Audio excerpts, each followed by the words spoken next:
Hey parents, Dr. Tony here, and I want to talk to you for a couple of minutes about two things that routinely in 15 years of taking care of kiddos with epilepsy, with seizures, these are the two things that we continue to see to be the triggers, the leading causes, the things that really set the brain on fire and put it in such a ticked off, disorganized place that it will kick out seizures. Now, we're not going to split it down into this video about the different types of seizures and really map out the neurology. We'll do that as we go along, and we'll add even more content, more science, more education and explanation than this video is going to do.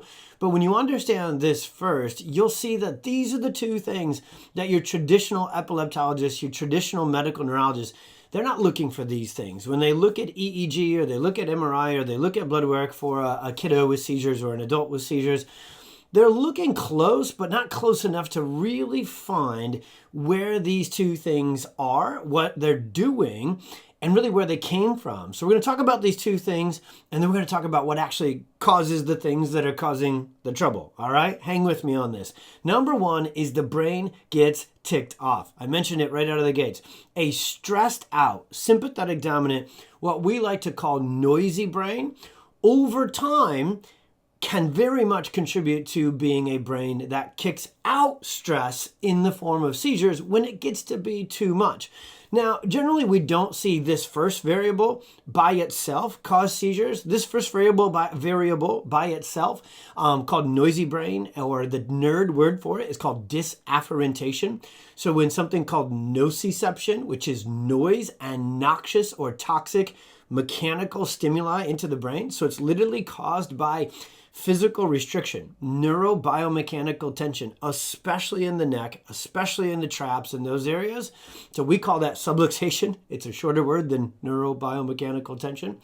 Subluxation triggers a sympathetic response, and it sends this stress, this noise, this noxious stimuli into the brain. Now, the second thing is the brain doesn't like to be confused. Have you ever been really confused and you get really annoyed really quickly when you can't figure something out? So a mad brain, for today's kind of little lesson on this, is a brain that'll also be more likely to have seizures and kick them out. So one of these others on their own doesn't necessarily always trigger seizures. Clinically, in case histories and in our neurological exams, we tend to find both put together are what cause the brain to be in a bad enough way to kick out one of the worst conditions in the world, which is epilepsy and seizures. So a ticked off, wound up, sympathetic, noisy brain, along with a confused, disorganized, dysfunctional, discombobulated, in my farmer terminology, brain. See, the right side of the brain controls the left side of the body and vice versa. Also, there's many different parts and pieces of the brain, and of course, obviously, trillions of cells and other pieces and parts of the body.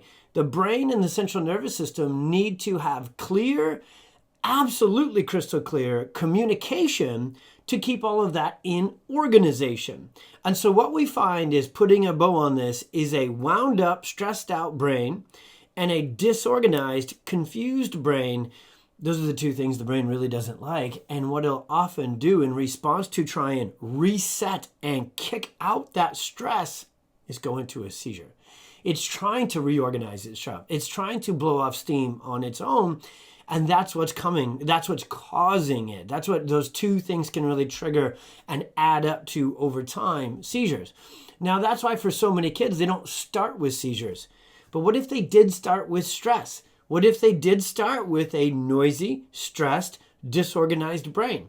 What that would look like in a tiny little one is colic, constipation, constantly crying and screaming. What that would look like in a 2 and a 3-year-old is a lot of sensory overwhelm, a lot of meltdowns, a lot of behavior issues, a lot of sleep challenges. The gut and immune challenges would continue along this stage. That would lead to a lot of antibiotics and a lot of inhalers and a lot of nebulizers. What would that look like in a grade school child? A child who's super impulsive, a child who maybe is very easily anxious and is wound up all the time, and then also maybe struggles with motor coordination and controlling their body, controlling their emotions, controlling their decision making. So we call all this the perfect storm. Now that's what seizures are. Seizures are everything we teach put together in one condition. But I'll put a bow on it one more time. The two things that trigger seizures in kids that medicine isn't always looking for in their case histories and in their neurological exams is, number one, a ticked off, wound up, stressed out 24/7 brain, And number two, a disorganized, dysfunctional, discombobulated brain. There's one thing you need to know about that can trigger both of those responses at the same time, and it's a thing called subluxation. I'll link that article. The biggest cause of subluxation is birth trauma to the upper cervical, to the vagus nerve. I feel like I did a whole seizure video and I didn't even talk about the vagus nerve. So I'll link a couple of articles about subluxation, about the vagus nerve, and a catch-all term for what we're talking about here is also dysautonomia. That's why it's impossible to do this video and not overwhelm you. So I'm sorry that I probably did that. Watch it a few times over. Please tag someone who needs to see this. Please share this. Please send this to another family that you know needs this. It's simple and it's complicated at the same time. There's a whole bunch of neurology behind seizures and behind epilepsy, but when you're a cause-based, drug-free practitioner like we are as pediatric chiropractors, you just keep digging until you find that clarity, until you find that one thing that may be causing the two things, that triggers the three things, that triggers all the things that come with a seizure. That's what we do best in the world. And it does not replace medicine. It is not a treatment. It is not a cure. It is a care plan. It is a different approach to go after the true root cause of any condition, from colic to seizures. And we don't treat it. We don't cure it. We clear that interference.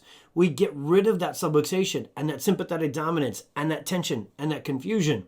And we calm the nervous system and we reorganize the nervous system, and we do that moving forward. And when we do so in our very specialized approach and our specialized techniques and case management and care plans, we see so many kids move away from the struggle of seizures, move away from the medications that have so many side effects and really limit their quality of life. I would need to do this for 12 hours to really break down all the neurology, but I hope this helps. If you have questions, because I covered a lot in here, put the questions below, send us a DM, please share this. We will continue to make all sorts of written content, video content. I'm going to have some slides and some models to teach this stuff from in the coming week or two. Stay tuned here. If your child struggles with seizures, or you know someone whose child does, get them on this page, get them on this platform, get them watching these videos, asking questions, and get them into one of our trained and ready, neurologically focused, subluxation-centered pediatric chiropractors under what we call our PX Docs network.